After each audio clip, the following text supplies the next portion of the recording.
Olá, eu sou o professor Fábio Miranda, professor do Colégio Antônio Leite, né?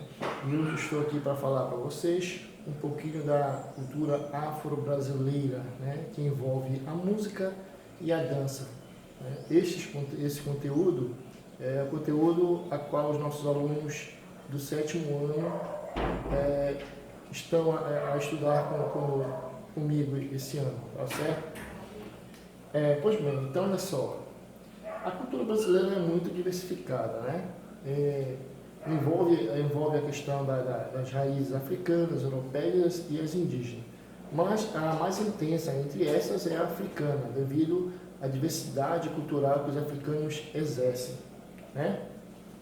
Pois bem, então eu trouxe aqui para vocês apenas, coloquei três tipos de música que envolve música e dança que envolve a cultura afro-brasileira. Nós sabemos que são muitas outras, são várias, né? Não tem como ver todas. Mas eu escolhi três aqui. Por exemplo, uma delas é a samba de umbigada, né? O que é o samba de umbigada? Olha só, o samba de umbigada é uma manifestação tipicamente africana, né? Criada, desenvolvida pelos povos do continente africano, que foram introduzidas no Brasil no período escravocrata, né? No período da escravidão, no Brasil, no período da colonização do Brasil, né? Foi inserido através dos escravos, ao qual chegaram aqui e praticavam e misturaram-se aos outros gêneros de culturas europeias, certo?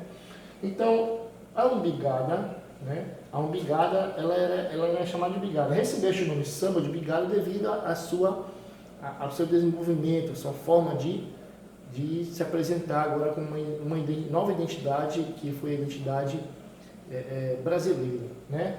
Então, olha só, a umbigada, o samba de umbigada, foi uma manifestação africana a qual serviu de base, né, ou inspiração para o surgimento de outros tipos de manifestação cultural envolvendo a música e a dança. Por exemplo, o tambor de crioula, a punga, a cacuriá, o samba de roda, coco, lundu e o batuque.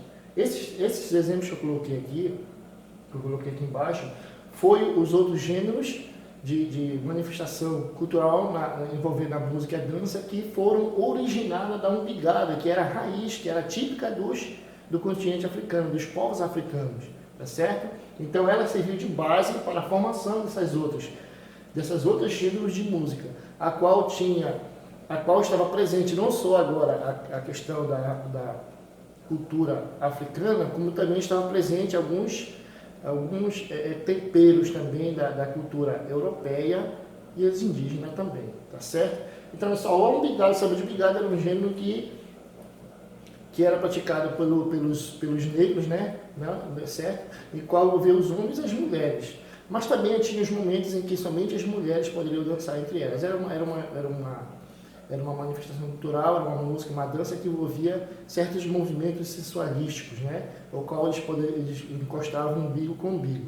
Então era uma dança que era manifestada somente por pessoas adultas, na verdade, tá? Tanto curiosamente, era praticada só nos períodos noturnos, devido à maneira de como era apresentada, né? Além da umbigada, do samba de umbigada, que deu origem a várias outras, nós temos o lundu também aqui, ó. O lundu, esse lundu aqui é interessante a história dele. Por quê? Ele é uma canção-dança que ela foi criada pelos negros, né, africanos escravizados vindos de longe, da Angola e do Congo, para o Brasil, na época da escravidão também, certo? Então, negros que vieram da Angola e do Congo foram os que criaram esse novo gênero de música.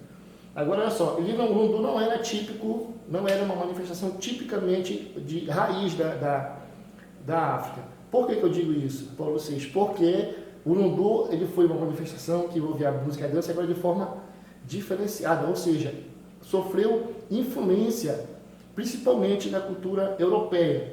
Que tipo de influência? O estalar dos dedos, né? Era típico das danças europeias, a postura corpórea de como se manifestar, como se posicionar para dançar, e o acompanhamento de alguns instrumentos musicais como o bandolim, que tem origem europeia, tá certo? Então, olha só, aqui a gente já pode ver a presença de influência da cultura europeia na cultura africana, a qual deu origem a esse gênero lundu, que é considerado pelos muitos estudiosos, né, como o primeiro gênero da música popular brasileira. Olha só que interessante, tá? Então, o lundu, para muitos estudiosos, foi o primeiro gênero de música a ganhar identidade tipicamente brasileira, identidade não, é nacional. Não, esse gênero é da cultura afro-brasileira, certo? Porque houve uma mistura aqui. Ah, ok, beleza. Aqui, como eu disse para vocês, eu acabei de confirmar esse slide, eu confirmo o que eu acabei de falar para vocês. Como foi considerado o primeiro gênero musical afro-brasileiro, o lundu tinha como objetivo o cortejo amoroso entre o homem, né, e uma mulher, a qual se dava uma roda de batuques, na questão da batucada, do ritmo, né? Este gênero levantou questão de um aspecto censurado da história da cultura colonial do Brasil, porque da forma que ele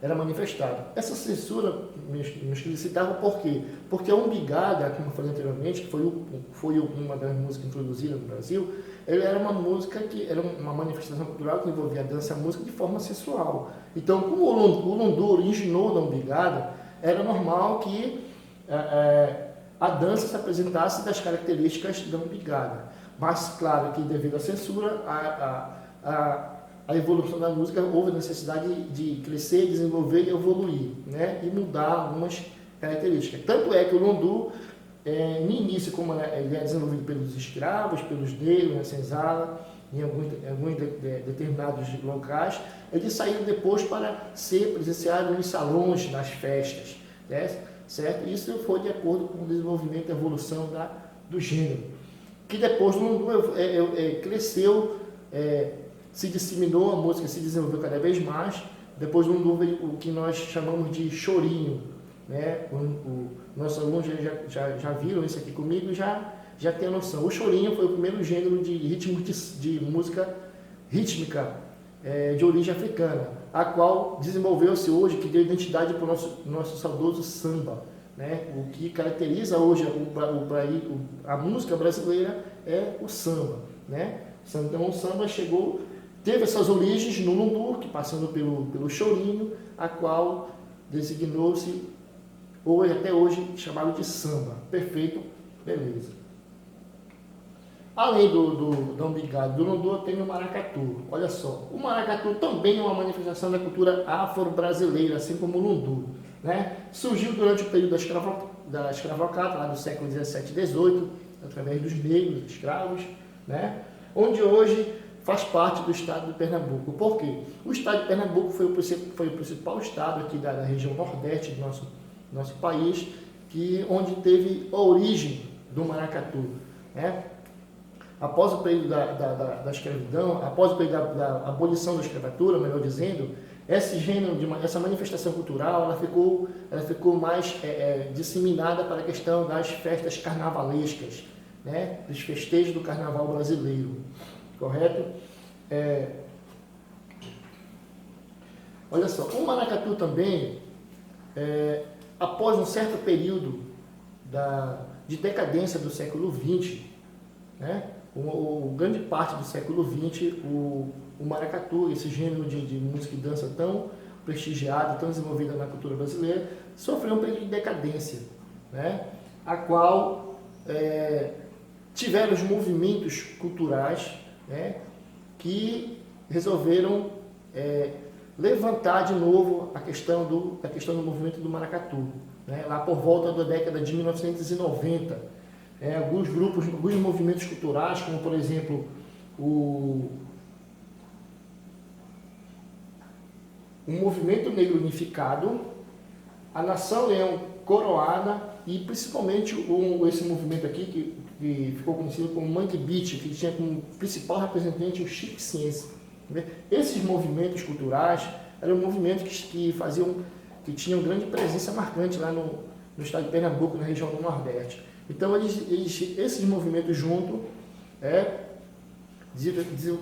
resolveram juntar-se em apenas um projeto que era o quê? Alavancar, trazer de volta as manifestações culturais do maracatu, né? E assim foi feito, né? Era uma forma que esses movimentos, preocupados com a identidade cultural do Estado, encontrou de trazer de volta aquelas manifestações, as festas, né, do maracatu, que passou a estar presente nas festas dos carnavais, tá certo? O maracatu foi tão importante para a cultura brasileira que também ganhou outros ares de países latinos, americanos, alguns países da Europa também puderam conhecer a questão do maracatu através desses movimentos, desse grande projeto que foi o Boom de Maracatu, né?